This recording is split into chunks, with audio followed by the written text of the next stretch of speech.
اعوذ باللہ من الشیطان الرجیم، بسم اللہ الرحمن الرحیم۔ السلام علیکم، میں ہوں نوید اور آپ دیکھ رہے ہیں میرا یوٹیوب چینل نوید وائس۔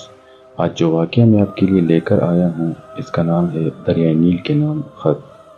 جب حضرت عمر بن عاص رضی اللہ تعالیٰ عنہ نے مصر فتح کیا تو اہل مصر نے فاتحہ مصر ابن العاص رضی اللہ تعالیٰ عنہ سے کہا کہ ہمارے ملک میں کاشتکاری کا سارا دار و مدار دریائے نیل پر ہے۔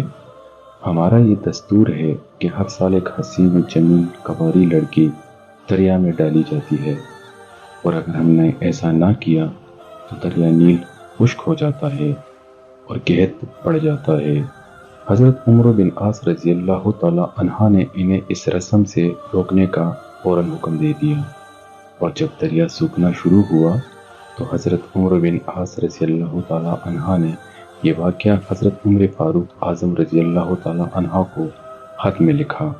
جواب میں آپ رضی اللہ تعالیٰ عنہ نے تحریر فرمایا کہ دین اسلام میں ایسی وحشیانہ و جاہلانہ رسموں کی بالکل اجازت نہیں، اور آپ رضی اللہ تعالیٰ عنہ نے دریائے نیل کے نام ایک خط لکھ کر بھیجا جس کا مضمون یہ ہے: بسم اللہ الرحمن الرحیم۔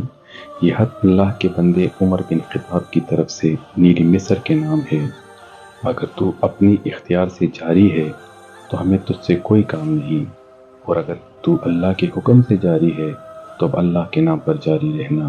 جب خط کو دریائے نیل میں ڈالا تو دریائے نیل بڑھنا شروع ہو گیا۔ پچھلے سالوں کے بنسبت اس سال 6 گز زیادہ بڑھا اور اس کے بعد سے کبھی نہیں سوکھا۔ اللہ اکبر۔